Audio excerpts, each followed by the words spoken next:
आप सभी दर्शकों को मेरा नमस्कार।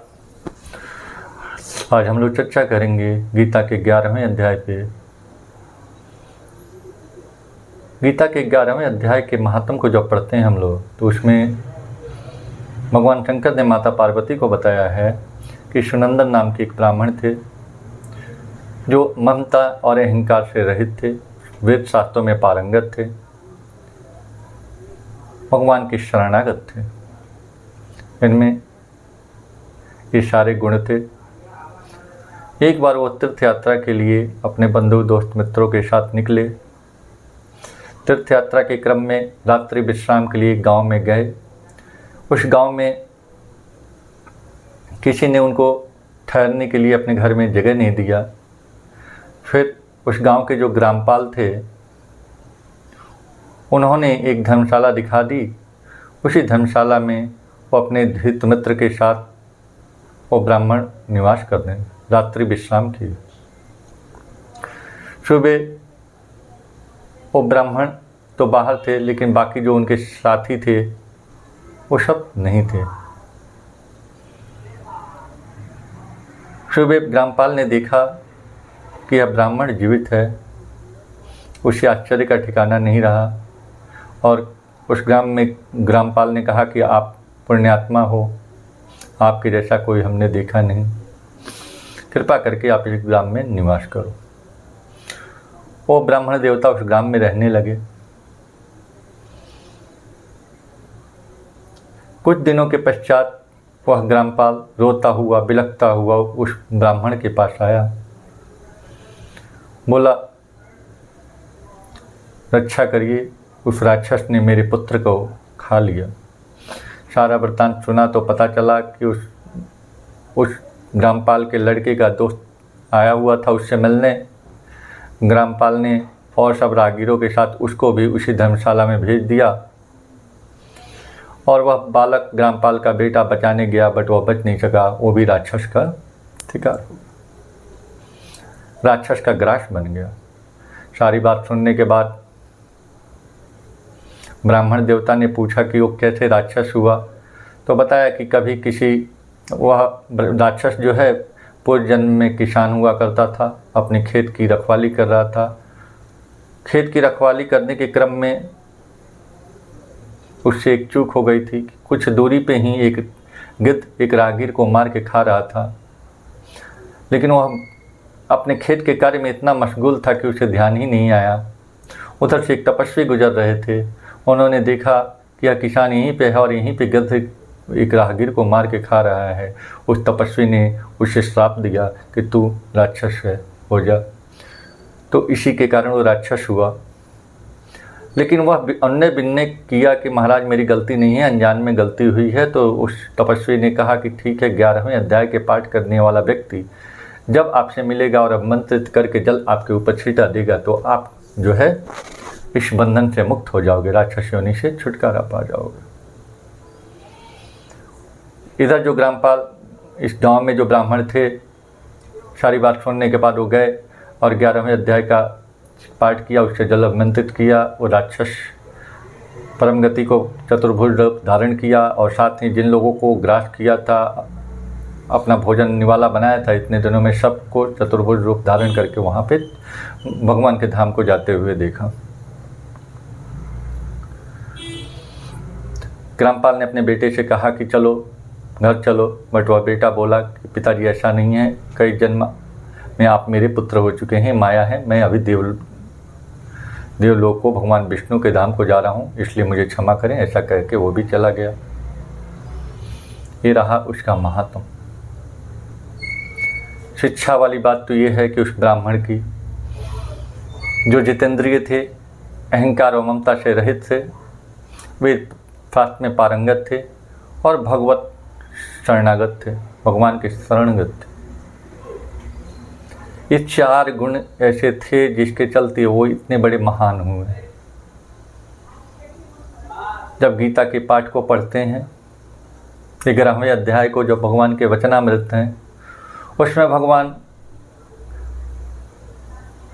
कृष्ण ने भगवान से कहा कि हे भगवान, मैंने आपके सारे गुण को सुना और मैं विश्वास भी करता हूँ ऐसे हैं, लेकिन मैं आपके रूप, बल, वीर्य, ऐश्वर्य को प्रत्यक्ष देखना चाहता हूँ। भगवान ने कहा,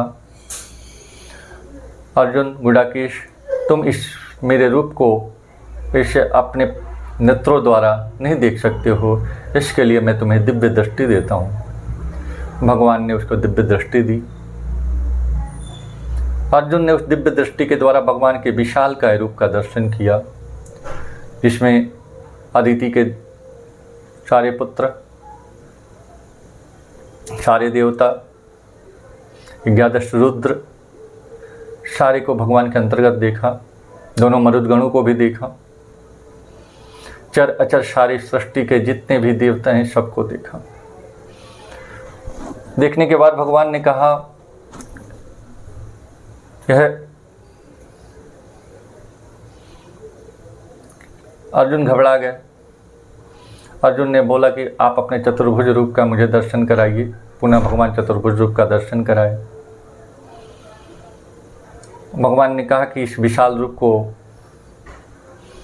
इस पृथ्वी पर, इस मनुष्य लोक में कोई नहीं देख सकता, लेकिन मेरे इस चतुर्भुज रूप को अहंता ममता से रहित, अहंकार से रहित, निरंतर मेरे को भजने वाला, मेरे श्रवण, मेरे गुणगान करने वाला, मेरे रहस्य को जानने वाला, उस पर चिंतन मनन करने वाला निश्चय ही मेरे को प्राप्त होगा। मेरे नाम, गुण, प्रभाव के चिंतन मनन पाठन से इस चतुर्भुज रूप को देखने के लिए मैं सुलभ हूँ।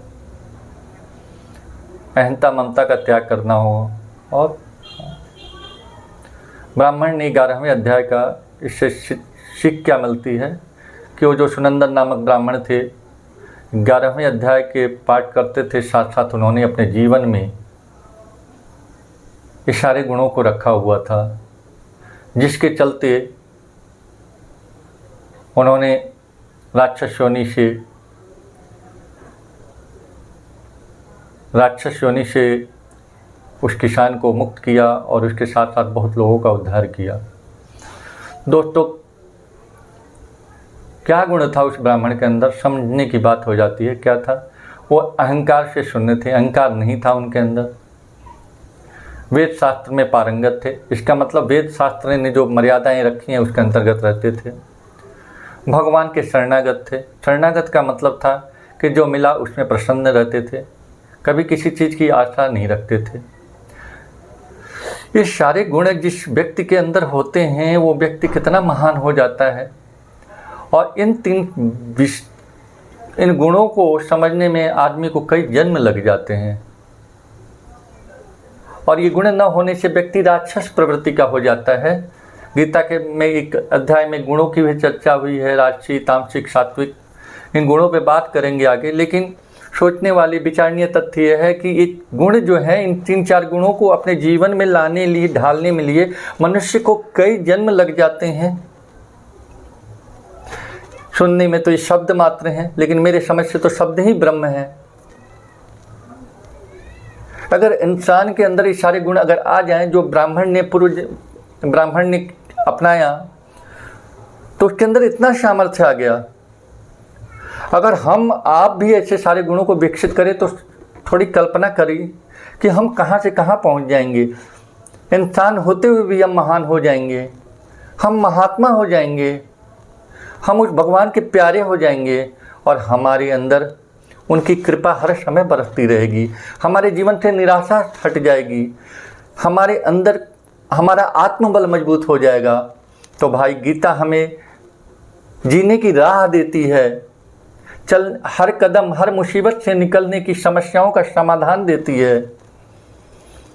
गीता देखने में छोटा है, शब्द छोटा है, लेकिन अगर इसको जीवन में ला दें तो यह जीवन एक गीत हो जाता है। ये जीवन जो होता है, ये मनुष्य जीवन जो होता है, उस इस जीते जी ही उस स्वर्ग का अनुभव करता है, उसके जीवन में कमी नहीं रहती है, वह व्यक्ति हर समय संतोष रहता है, बात बात में किसी से लड़ाई झगड़ा नहीं करता है। वो उस व्यक्ति के अंदर उसकी पात्रता ऐसी होती है कि हर गुण को, हर व्यक्ति के बातों को वो समझने के काबिल हो जाता है।